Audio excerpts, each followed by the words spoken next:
pledge allegiance to the flag of the United States of America and to the republic for which it stands, one nation, under God, indivisible, with liberty and justice for all.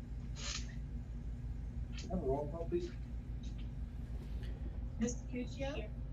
Mr. DePretis? Here. Mr. Hagan? Here. Ms. Lentz? Here. Mr. Kennedy? Here. Mr. Miller? Here.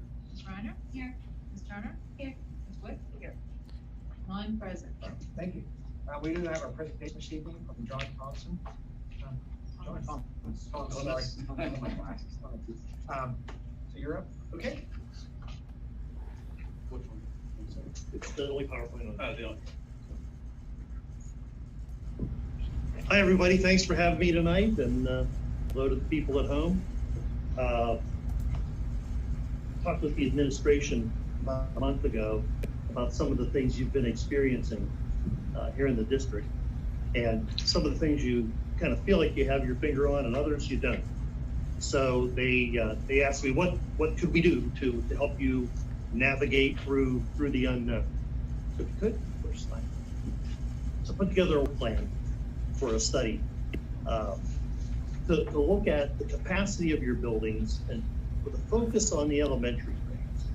Not that there wouldn't be some spillover into looking at the secondary, but your focus is on the elementary right now. So first thing we would do would be to look at the enrollment projections that you did several years ago. Second would be to look at your building, the individual building capacities, and look at how that affects your system capacity. And in this case, primarily the elementary system. Thirdly would be to look at your grade level groupings and look at alternative arrangements of those groupings. One of the things that was popping out in our discussion was, do you want to look at all day K? And you as a board, you don't know. You probably have an idea that you might like it, but you need to see some details on how that would work in your system. Could you fit that in with the space that you have? Fourth would be to look at your special education loading. And this was a particular point that Dr. Gross made to me, which was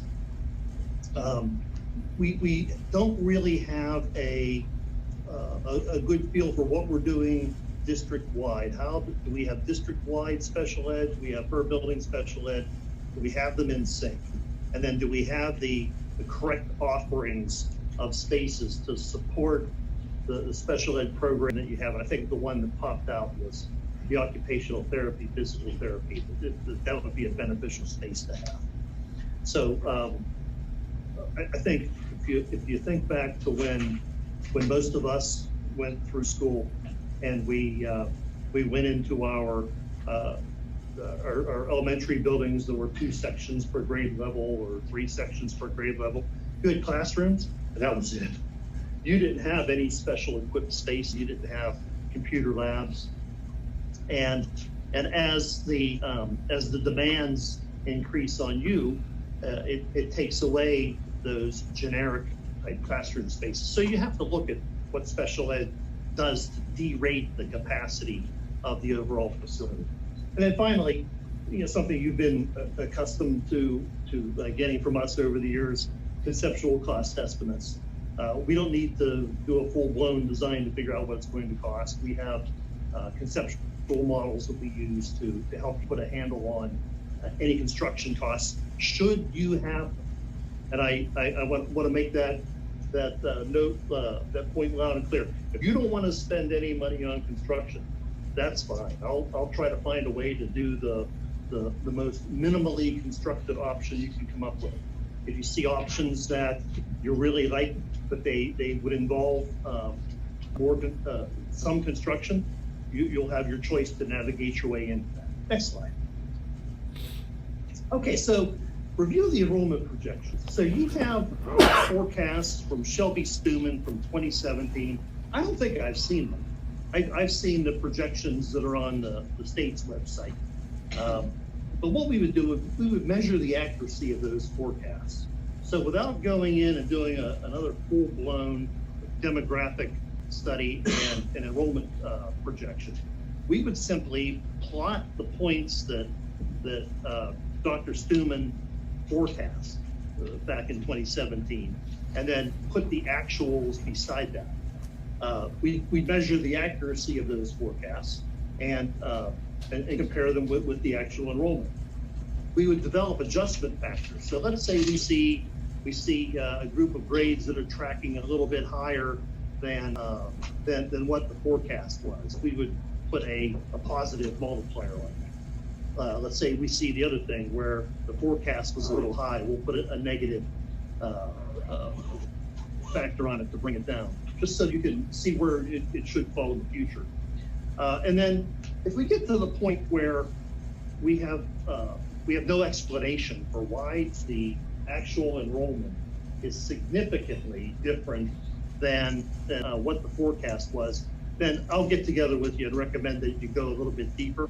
And I have some demographers that I work with, and you could bring in Dr. Stuman again if you wanted to. But instead of going out and spending a lot of money on doing forecasts, your forecast might be perfect right now. So I would say save your money until we determine otherwise. I have a bill here.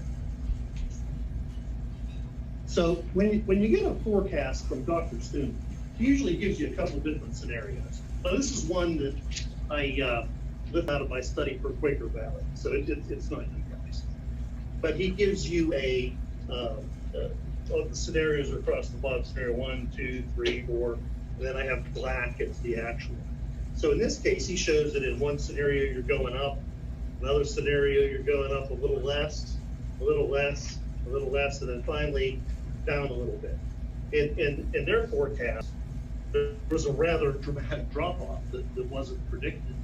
And I think what happened was it was a situation where there was a very quick exodus to a parochial school in the school district, and then they came back, and it got back to normal. So even though there might be a little blip at the beginning, it could be the case that it turns out to be okay. I got another bill, if you could. So the way you figure this out is, in this one, I broke it down into just the K5, and I looked at those same scenarios, and I saw where we were following. And I think as long as you're falling in the midpoint of the spread that he's developing, I would feel pretty comfortable. I would feel like, it's almost like if I were to draw error bars on the black line and say, I might be higher, I might be lower. As long as I'm in the middle of the spread of the various projections, I feel like I have some certainty there. So in this case, I would not recommend doing other demographic study, because I think the projections that you have are close enough. Now, if you think about it for a second, Quaker Valley, small school district, a lot of different communities down there. Some grow, some shrink. Law of averages works on their side, and are very straight line. They've been that way for a long time. So that's what I would do with the demographics. Like I said, if we find something, like let's say this black line was going like this, and it wasn't in the middle of the forecast series, or let's say it went way up over, or we had this erratic jump in the enrollment, and say we better take a closer. Thanks. I want to ask you a quick question. Please do. Before you go too far ahead. So a quick question, when you look at the amount that what you're proposing would cost, and you get to whether or not the factors would be significant enough to decide if we would determine if we would need a demographic study, with that amount that you're charging, how much work are you putting in to go in and to compute to get to the point where you decide whether we would need a demographic study or not? Because what my question to you would be, this was done back in 2017, and it's a 10-year projection from when I read through the report, the 2017 report. So we've had COVID, where there was an exodus to the private schools and cyber schools and whatnot, and then North Catholic was filled. So I'm just curious, to my question to you is, I don't want to waste any money. When you're thinking about this, how much are we spending for you to go and analyze the existing data compared to what a new demographic data study would be right now, giving us the pertinent current information with those factors that have been since 2017? I get it. Let's wait till we get to the last slide, because I have those prices broken out separately. Okay. Yeah, but to give you the short answer, it's minimal. Okay. Because Okay. Okay. Why would I go in and do That's this what I wanted exhaustive to- master's thesis That's when what I was you have wondering. the potential for coming in and getting in really? And have to do a whole nother study and then we do it. Exactly. Okay. But no, I think we're on the same. page. Okay, very good. Next slide, please. Okay, so with the capacities, this is looking at what your buildings will hold, and this will change. So if you look at the first one, you'll check the room usages. I have your key plans already. I would just color them up and color code them and make them, match what the current use is. Illustrate the actual uses on plan, tabulate the existing use and capacity information. It might not be correct. You might have rooms that are being used for some secret reason that they're not supposed to be used for. So you have to go back and you have to fairly evaluate them and see whether that's a real use in your program. And then, by the same token, you could have rooms that are being misused. You could have rooms that are too small that are being used for classrooms, and you have to say, you guys are cheating. You have to have a full-size space to do a classroom. So that's where we get to the reconciliation, is making that adjustment and say, even though you're using it this way now, here's what it really should be under your current programming requirements. So you set the baseline capacity of that. And then you get in and you consider things like adding in the occupational therapy space, adding in collaborative space, which the administration is interested in. And when you add those spaces, does it displace capacity? So you end up with another key plan, another colored in plan that shows how the use of the room would be proposed to be changed. And then you calculate a new capacity from there. If you could, I have another building here. So this was something I did for you guys back in 2015.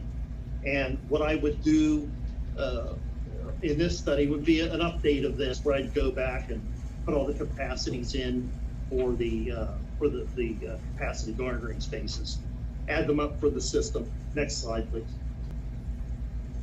And then they all add up to show you what your system capacity is. So this is the difference between that building capacity and the system capacity. So it's possible that you could have a system capacity that looks good, but you could have some things that are out of kilter with your building capacities, and this is where you would see that. So that's part two. So grade level groupings, reconfiguration and planning. If you saw in the very early preamble of my proposal, I don't think this is likely.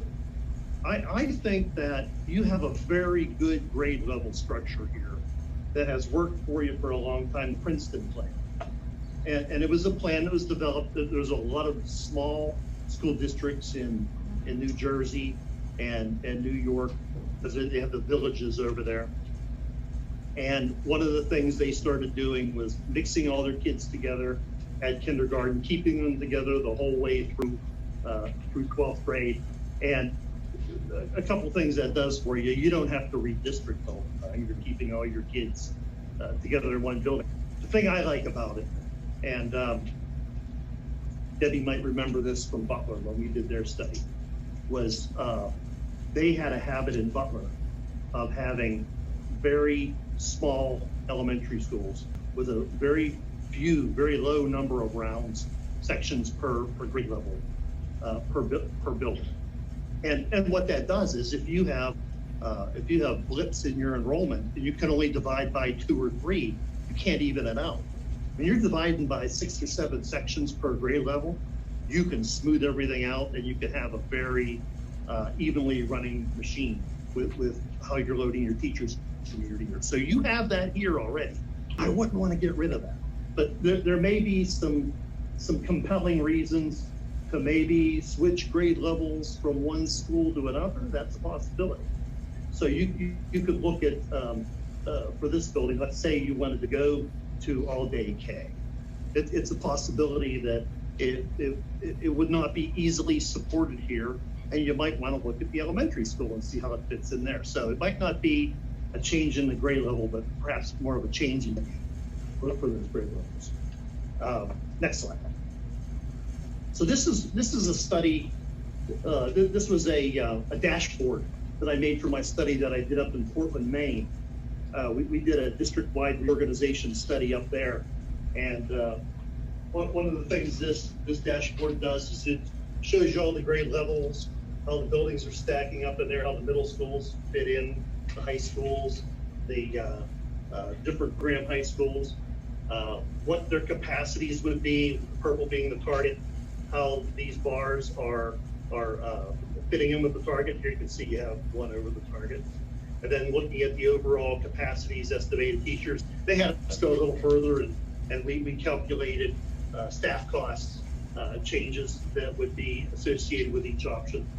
And then we look at the caveats, what things do we have to be concerned with in making this change? What opportunities do we get by doing this?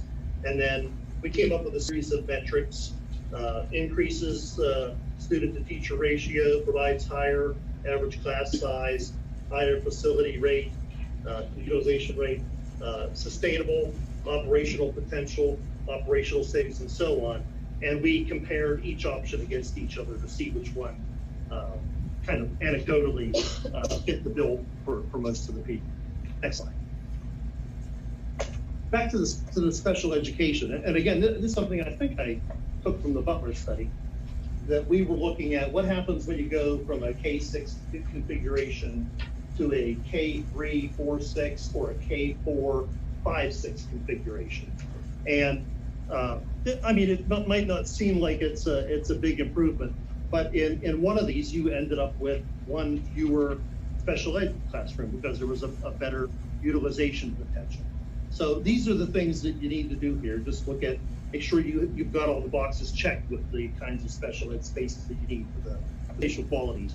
And then look at the quantities and see if there's an opportunity one way or the other. Next. This is something, like I said, we'll take the key plans, and I know a couple of years ago we developed a plan for building an addition onto the back of this building, which isn't easy because you have that big ravine there. But we would come up with the construction cost of doing that, and then if there's any interior alterations, we'd give you those costs. And then we put that against the backdrop of all the cost information we developed for you several years ago in our 2015 study. And I do update this from time to time. You don't get a bill for it. It's something that if, like we've experienced a lot of escalation lately. And the numbers that I had back then, it was completely unpredictable what would happen now. So we go in and we escalate it to engineering news records cost index and bring everything up so that if you look at doing some renovations, you know the cost of those. Now, this building, as I recall, had quite a few things that were expiring and need to be done. So if you're looking at making changes in this building programmatically, I would caution you that any movement of any wall comes at a premium because there's a lot of HVAC and electrical that you have to redo. The overall architectural building plant, not so bad. MEP, it's time. It was time 5 years ago. Next slide. This is how I would envision the study going. A brief information gathering process that started off. Some of this, I have a lot of it, from our years working together. Get started in mid-August, review the enrollment. I come to you first, let you know what that looks like right up front. It's a very quick exercise. Then I'd be working on the building capacity study at the same time. Come back with you about halfway through that and let you know what I see. The special education loading as a follow-up to the capacity study. Get together, discuss our potential options. What kinds of things are we capable of doing? What kind of changes can we make? And this is where I would like all of you to share your 2 cents and let me know what kinds of things you'd like to see. I could sit down with the administration and they have ideas. They have ideas already.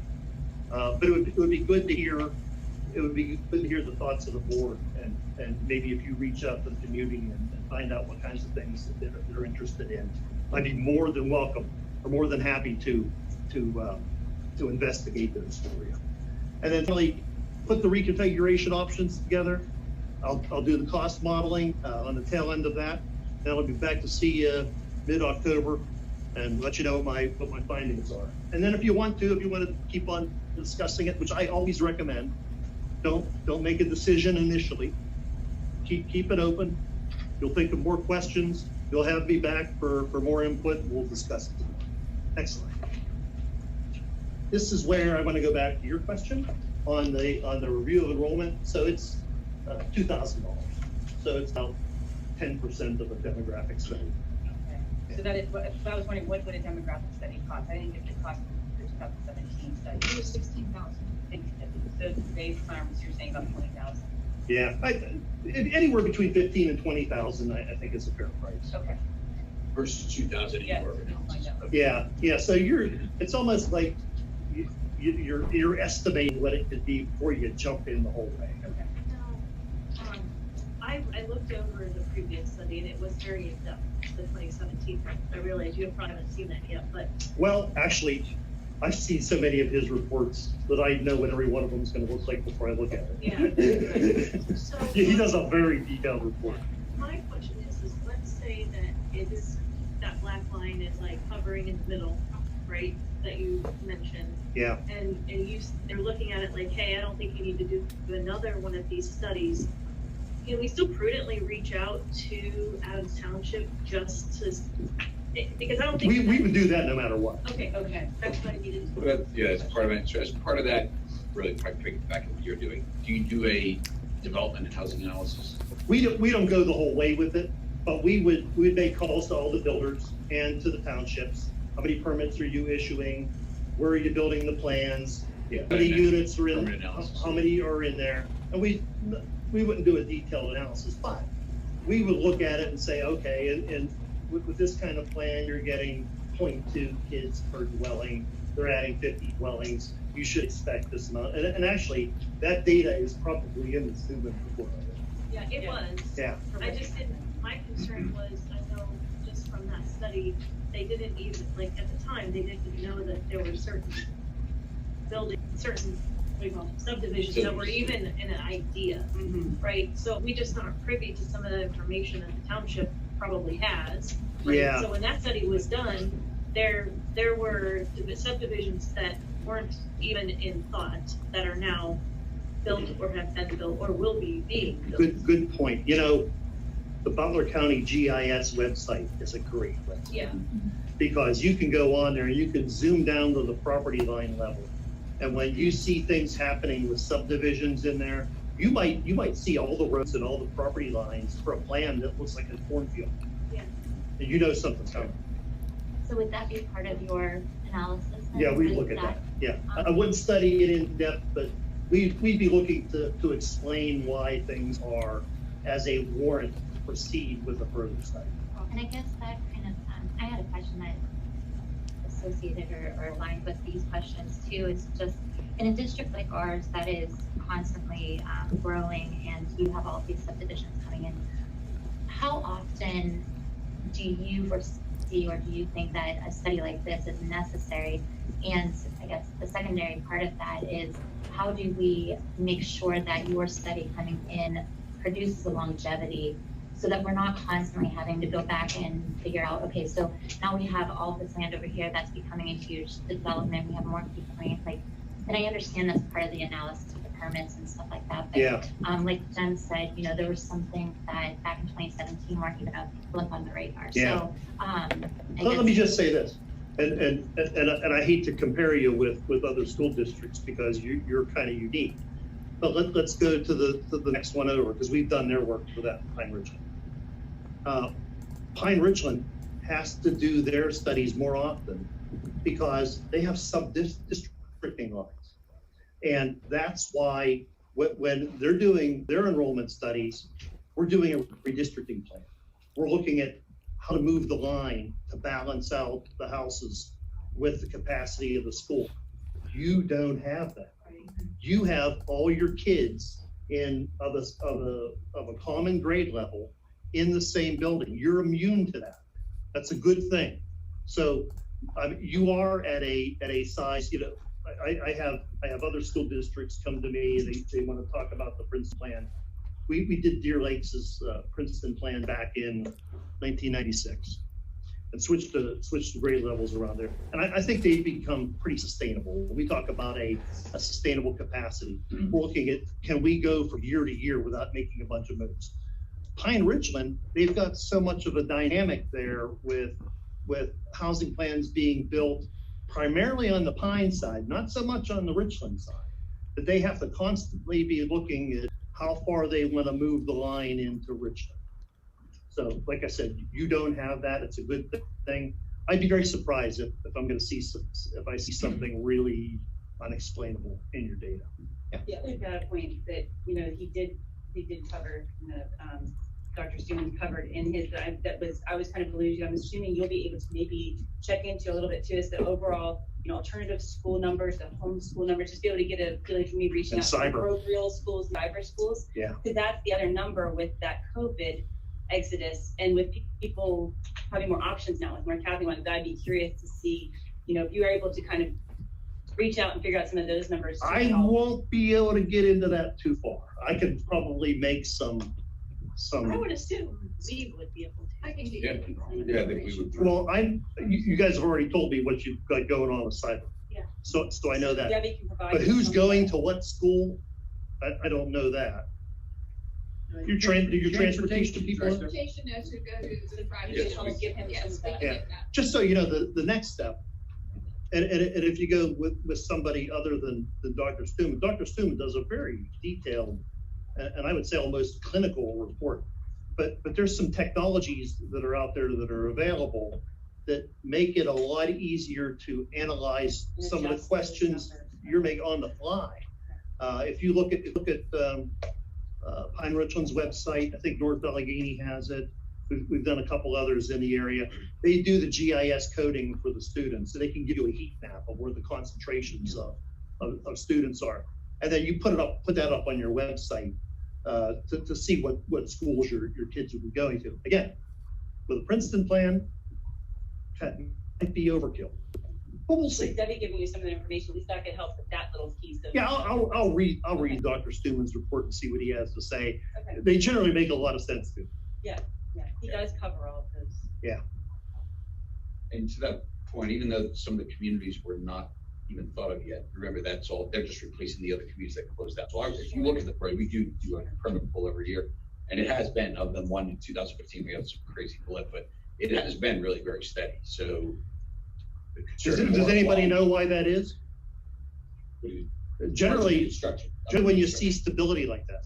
But when Pine Richland first came to us, they said, we've been building houses here for decades and it's going crazy. And now all of a sudden it's stopping. Well, they were building at a rate like this.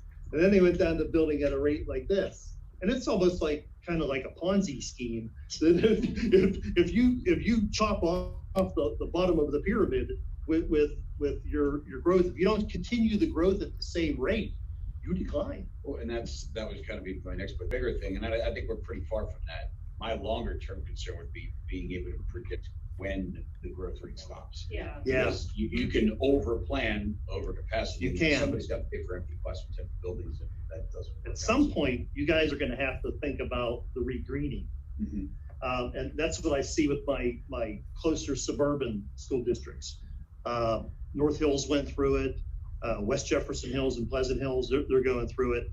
They have a very affordable housing market that was desirable to millennials. So they had a lot of millennials moving into the district. They had lived in condos prior to that.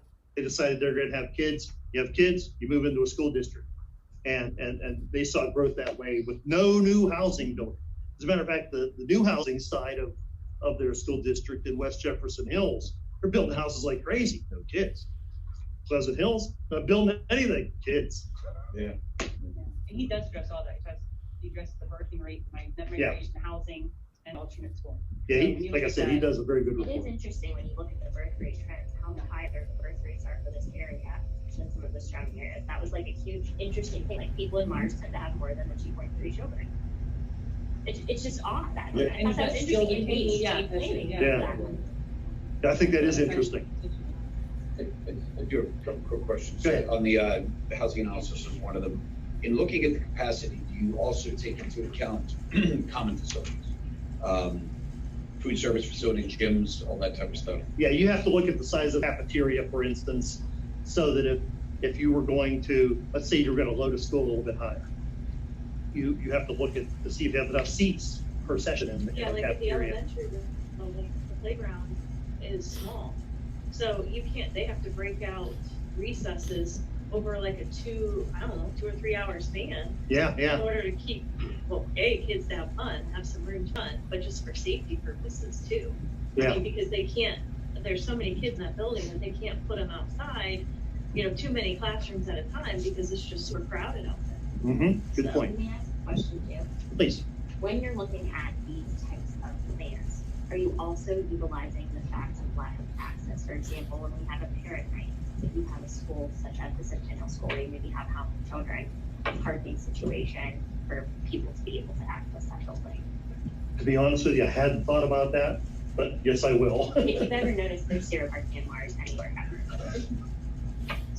I think there was the grass parking lots. Yes. So those are gonna go away when they redo. Yeah, ground park. And then one of the, on the maintenance costs section, there are some things going through that, I kind of went through that at length. But if there's some things we can, how you add on there that are outside just the buildings themselves, the stadium, backup generators, fields, some of the open ground usage. I mean, there's some things there that I think if we're gonna look at a comprehensive plan, a comprehensive look at what our cost structure is gonna be, there are some things in some of those areas that we really need to come to. A good point. There are some things that are in the database that were too young to manifest themselves in the final report.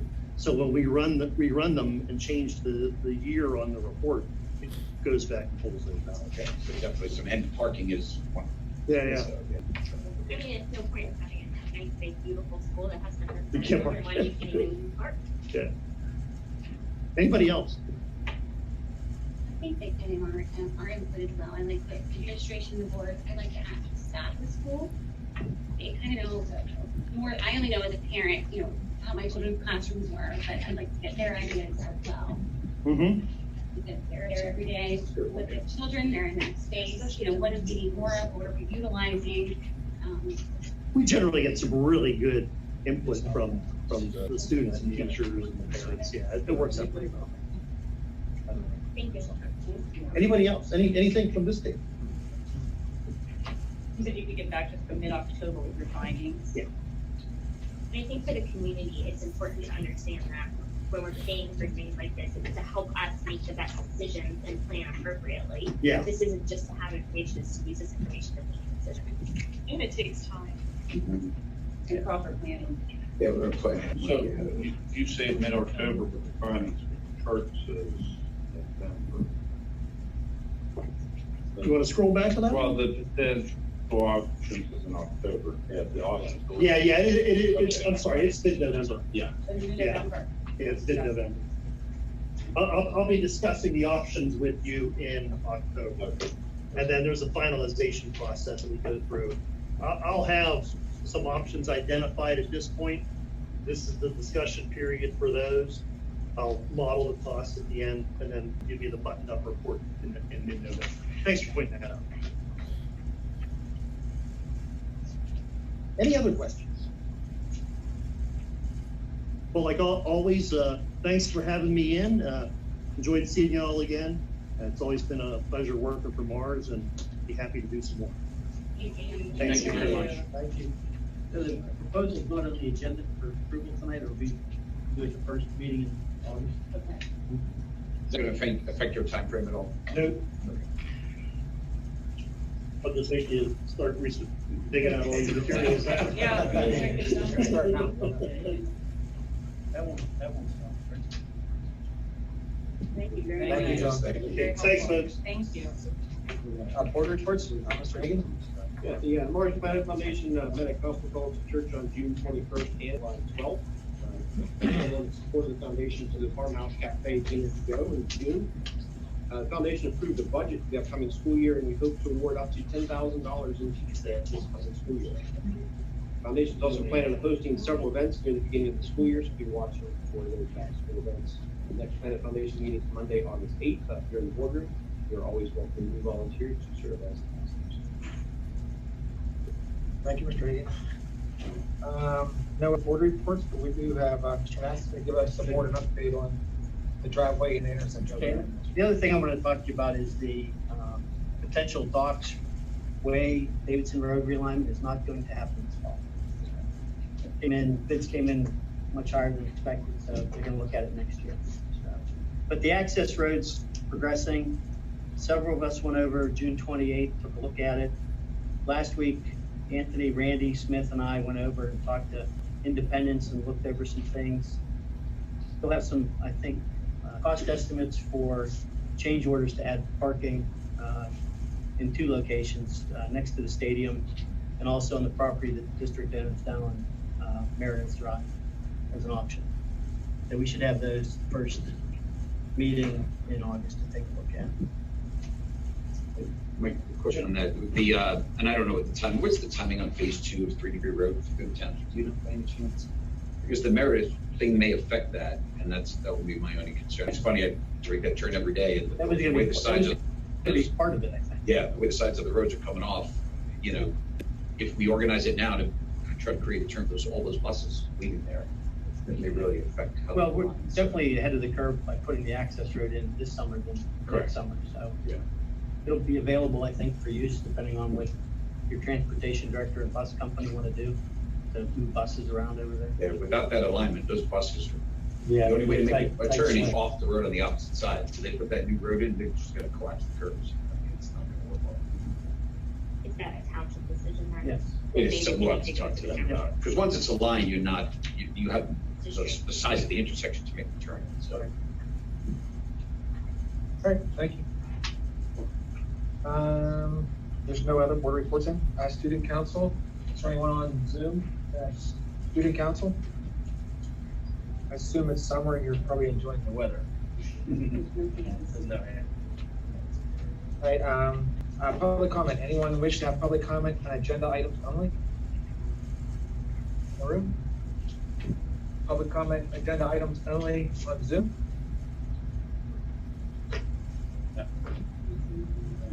Seeing none, can I have a motion to approve the minutes from June 7th, 22, and June 14th, and June 28th? Sally, so moved. Jen, Board discussion, comments? All in favor, aye? Aye.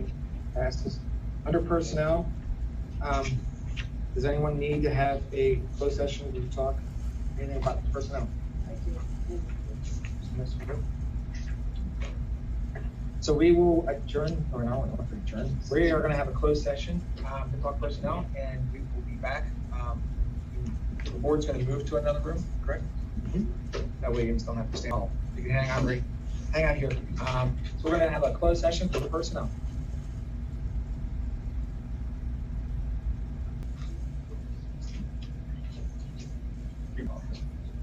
All right, sorry about the delay. We did have a closed session for personnel. I also had to announce, we did have a closed session prior to this meeting at 5:30 for personnel.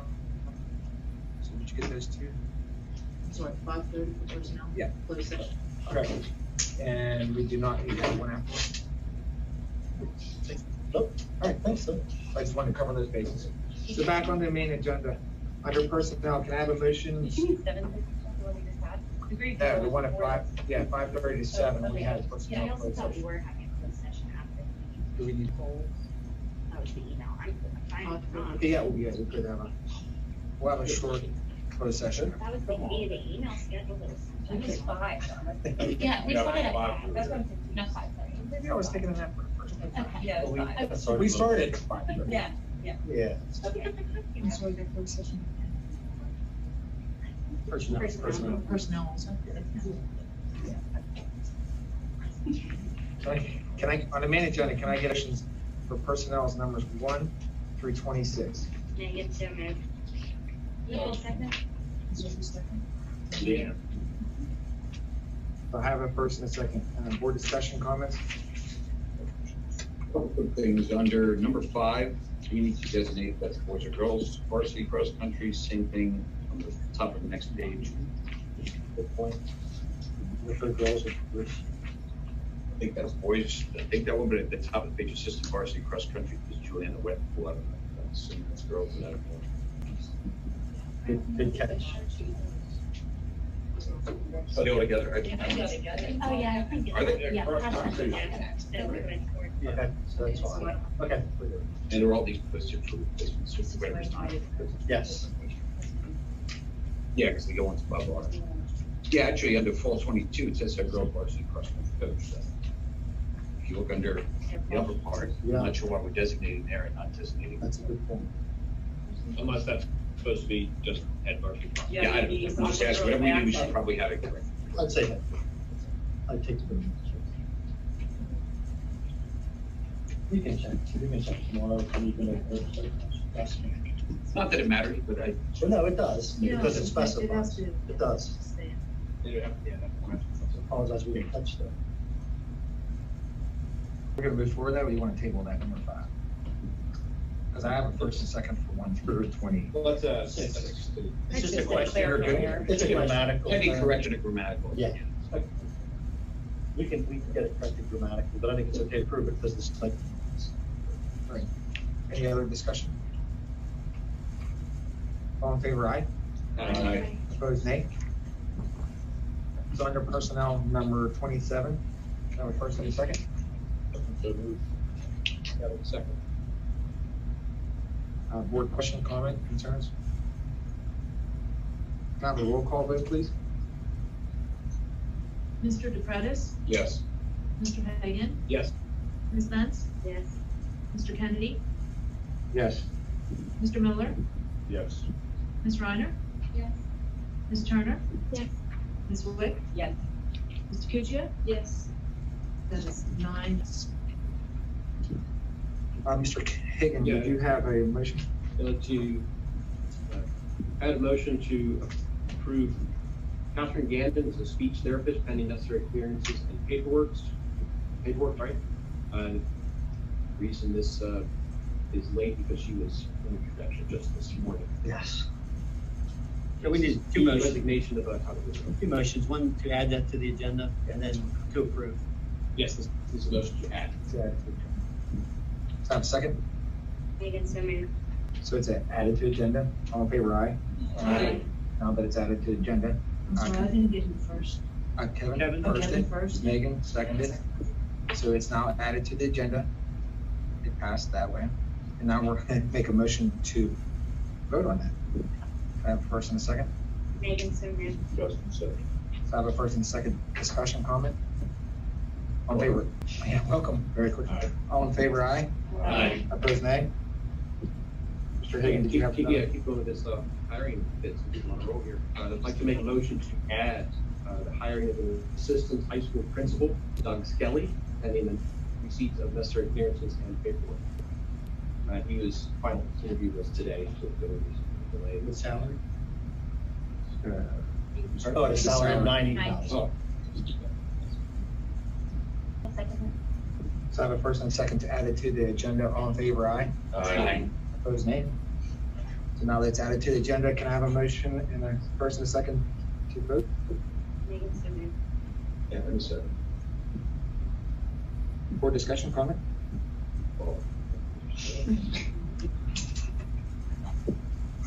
All right. All in favor, aye? Aye.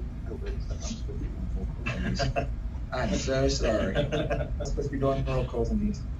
Have a roll call on the, We're good if it's voice. it's okay. It's an They've already. Okay. It's not, we'll do a roll call. all right. Yeah, one more. Yep.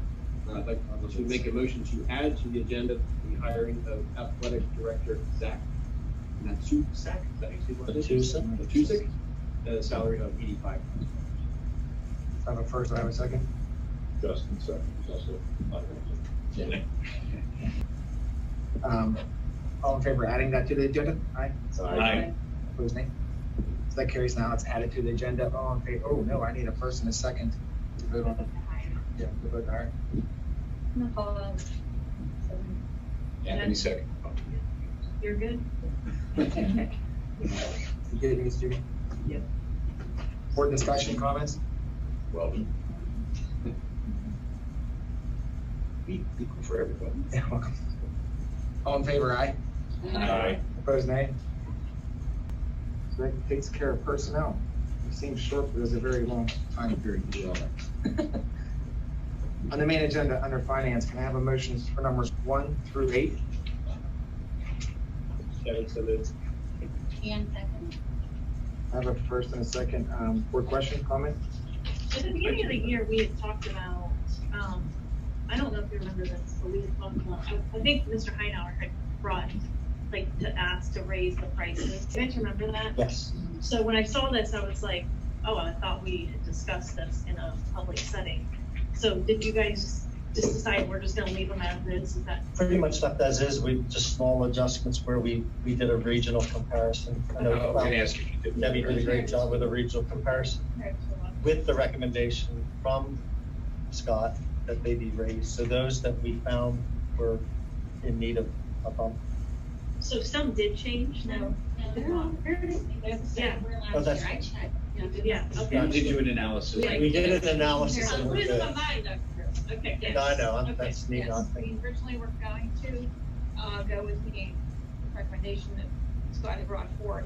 But we And did it. then we did now just looked out at what other districts were charging, Okay. and we felt that we would be best to keep it. We did though, We added season pass. added season That's what- passes for some. Awesome. Okay, And perfect. how that was calculated was just taking the entire monetary amount, subtracting one game. Yeah. So that way it's consistent. That's why if you're looking, some sports are different, depending on the number of games. We just subtracted one game to be the incentive for this. Okay. That's what. So one question, Debbie, on number 7 on the access program, because this is newer for us. When they say a certain dollar amount, which in this case is cents per claim, is that per trip or per session? Like, how does that calculate? It says 40 cents a claim and 21 cents a claim. Is that per day, per trip? Exactly how is that? Those were the claims to. That is.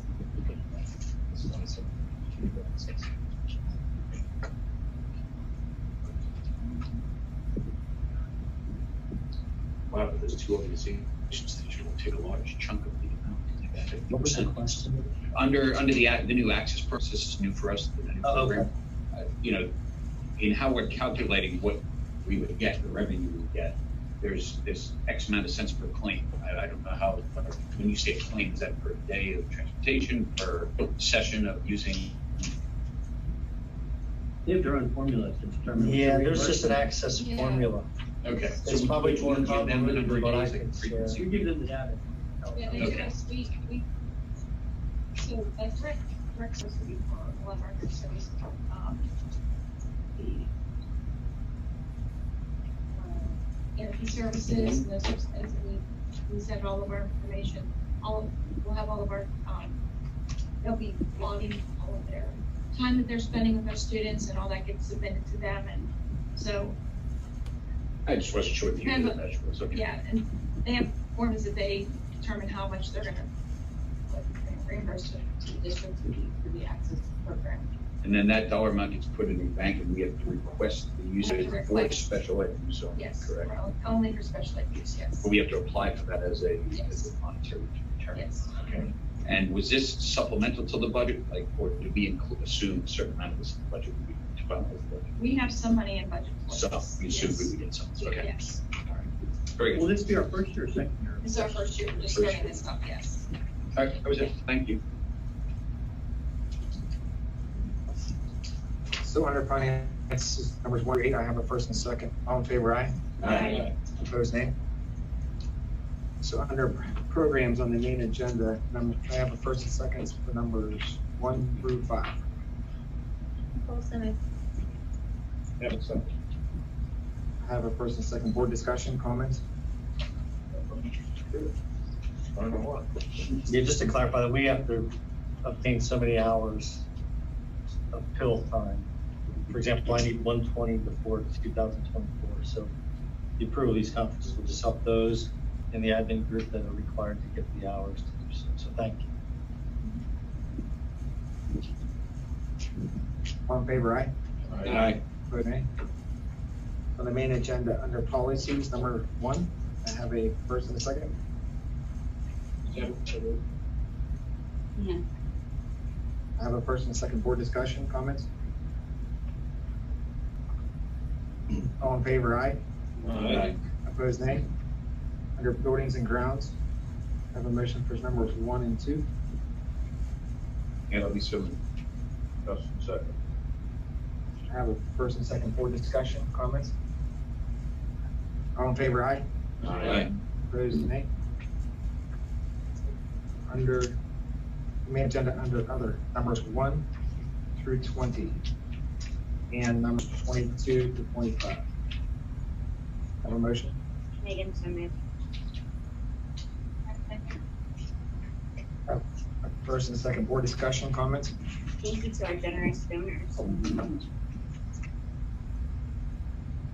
All in favor, aye? Aye. Opposed, nay? That carries. Under others, number 21. Dr., just to clarify, we did attempt to donate, Yes. sell, Ad contribute, nauseam. whatever, every one of these. Ad nauseum to the point where we're like, okay, no buyers. Want to Out make of sure that date, everybody's aware of no it. doubt, Certainly yes. hate to expose to something. Yeah, we actually swear with various companies, but sometimes when they're as old as some of these are. Okay. So yes, we did Thank you. exhaust that, sure. I can comment on number 2, and they text the text equipment. That has been in the basement of the high school for a number of years. And Oh, it was not. yeah, so I'd asked Randy about that, and it's his understanding that it's not functional, so that they will take whatever they can and sell for scrap. That's recycled, okay. That's good. Okay. Scrap is up. Yeah, under others, number 21, can I have a motion to table? No, we skipped number 21. Andy, so And the only reason, just so you know, we appreciate the anticipated donation. We just don't want you to accept it because we haven't received it yet. So we do still shoot that. We believe it's coming, but we'll get it approved once we know we have it in hand. This is Monday. I'm sorry. Yeah, we're still very appreciative. Yeah, we don't want to press the donut. We appreciate it. Yes. All in favor, aye? Aye. Opposed, nay? We made the whole way through the agenda unless I missed them. So we're off to public comment. Is there anyone in the room wants to have public comment, open forum? Oh, sorry, there's a sign up for it. Yeah, you just signed. You can go ahead, Garrett, and see your name and your address. Garrett Ringler, 220 West Brookshire Road, Butler. Thanks. Go ahead, 3 minutes. Okay, last month, the board approved a resolution to pre-declare an emergency for COVID pandemic for the upcoming school year, and therefore implement a plan for virtual learning in the event that we would be told to close our schools. I was told by several of the members of the board that while they don't necessarily feel this was a necessary move, they were compelled to vote for this to prevent jeopardizing funding from the state, federal authorities, whatever. So I'd like to pursue this discussion a little further and present to the board just purely hypothetical scenarios that maybe would further reiterate my concerns with this. I'd like to, propose this. Would the board, in order to prevent jeopardizing losing state and federal funding, implement the following policies? Allow teachers and students to discuss sexually explicit subjects with students, including sexual content, graphical content, gender transitioning discussions or therapy. Would the board implement a curriculum to instruct students that particular races are inherently morally flawed or detrimental to society? therefore subjugating them to, segregating them to classrooms or et cetera, and treating them differently. Would the board implement a policy that requires students, in order to attend in-person learning, to participate in a medical experiment, of which the manufacturer has no liability, legally or financially, for any adverse events? Either these policies are beneficial or prudent, or they aren't. And if they are, the board should move forward and pursue these and implement them irrespective of external coercion. But if they are not, I think it's the duty of the board to push back with all the authority and influence they have to stop these, and likewise other ones that have already been implemented. The way I see it, this is the modern public education system works this way. Taxpayers give money into a system. In order to receive that money back, the taxpayers, which are all of us in this room, must adhere to policies that they do not agree with. Now, in order to get access to the funding to educate their children. This doesn't work. This is why people think this public education system is good. Thank you. Is there anyone else in the room wish to have public comment? It's open forum. Seeing none, I'll go off to Zoom. Is there anyone on Zoom wish to have public comment at this point? Is there anyone on Zoom wish to have public comment? No. Seeing none? Going twice? Is there a representative from MAEA available this evening? I'm here, Mike Baumgartel. Oh. Thank you. No comment, for sure. Thank you. It's nice to meet you. Yeah, Back sorry. there. Summer. Yes, I guess summer. Thank you. Administration, Dr. Gross. I just wanted to say thank you for the approval on the new hires. It's a very busy time of year. Still have some positions to work through, but get ready for the start of the school year. So welcome to our new employees that were hired tonight, and we'll probably have a few more for you next month. Thank you. Dr. McMahon. We are quickly approaching into the month of August. We put out a survey earlier in the spring and invited parents to have their children participate in Lift Up Success Camp for children as well.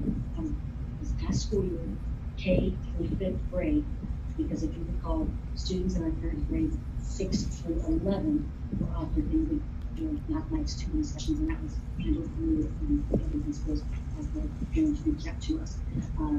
We've got our survey results back. We've got our teachers all lined up. We've mapped out our group. However, we don't want to neglect to reinforce the fact that if there's any out there that maybe their schedule has changed and maybe they now have time and maybe they'd like to participate, we won't turn anybody away. So if they could either reach out to my office or to the building principal's office, I'm happy to put children into the groups. It is grade K1, 2 in the AM session, and it's grades 3, 4, 5 in the afternoon sessions.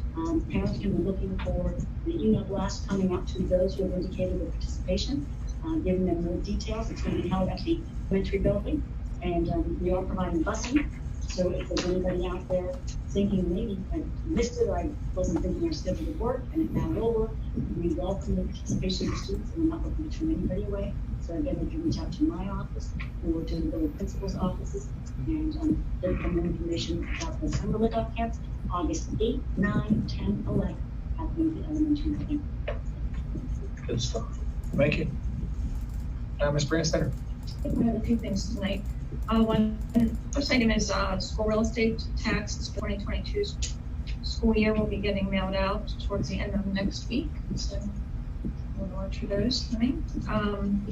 The state budget was finally approved, I believe on July 7th it was. So, and there was $45.3 billion was the state budget, an increase of $1.3 billion. The K-12 education budget is 33% of that budget. There were some significant increases in the budget at the state level, including $525 million in new basic education funding, $100 million in new state special ed funding, and then there was $100 million in grants for mental health and safety, and $100 million allocated for safety and security grants. So how that impacted the district is we got an additional basic education funding of $457,000, which is a 7.3% increase, the largest that we've seen as far back as I could tell.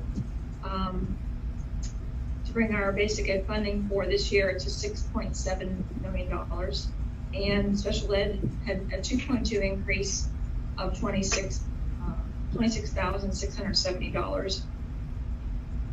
I had most of that already in the budget, so the increase to the budget is just under $400. So in total, an additional $459,688 of revenue coming into the budget.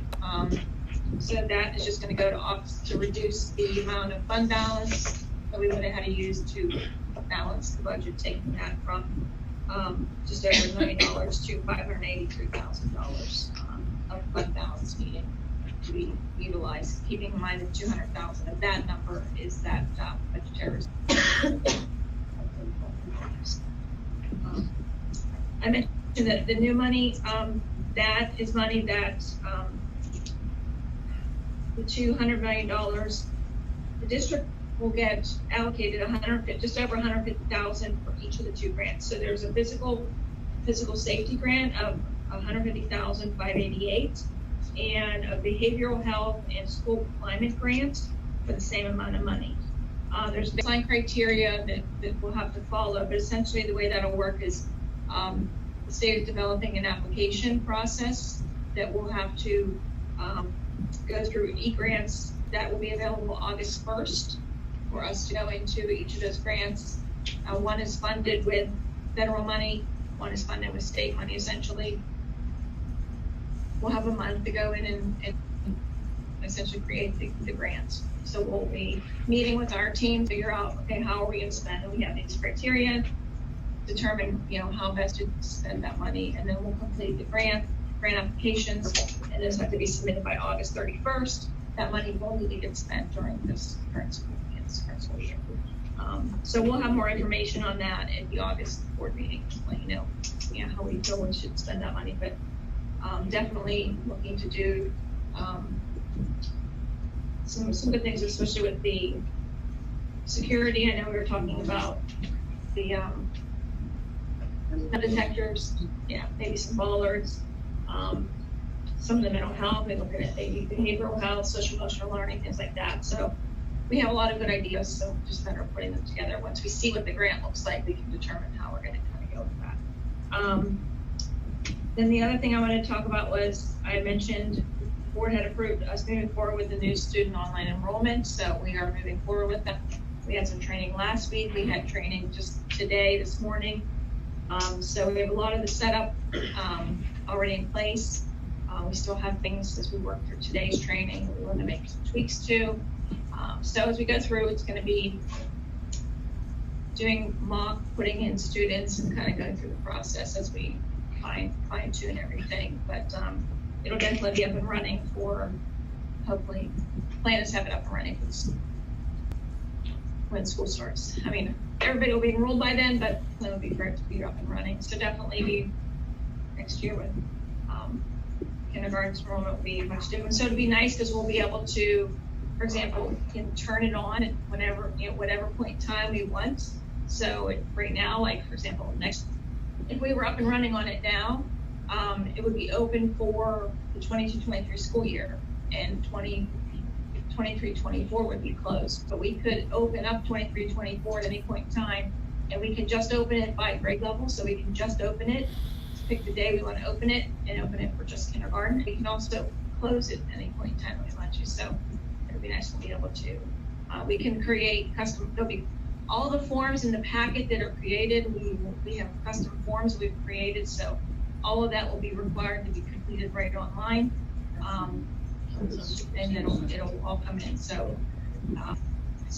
and we can also, certain forms that, for example, one of the like the technology form is one of the forms, well, if they don't need that in kindergarten or first grade, because they don't take they're not buying insurance, right, because they're not having that. So we can take a form and we can actually pick which grade levels that form should go to. So it's very, very detailed in how. So this time, we're trying to make sure that as we go through those things that we're really, and so a lot of testing is going to happen, and we're going to pull a lot of different people to help us go through and test at each building level to make sure that it seems to be running smoothly for all the different grade levels. Do you intend just to open that for all grades for this year? Yes. Some other things we are looking at also is the ability to do, so you know how you start school and you have to fill out forms? Yes. Where we want to be able to go so that can all be done right through Skyward as well.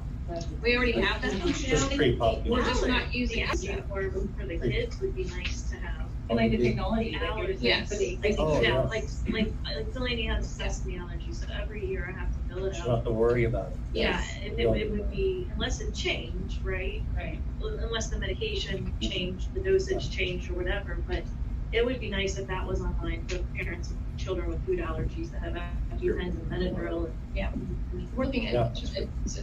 I'm not sure how quickly we'll be able to get it set up, but that is one of the things on my list of what I'd like to do is be able to use that software to have everybody just go in and do it all online, so that you don't have to get the paper forms every year. Okay, that's all I have. Thank you, Ms. Madison.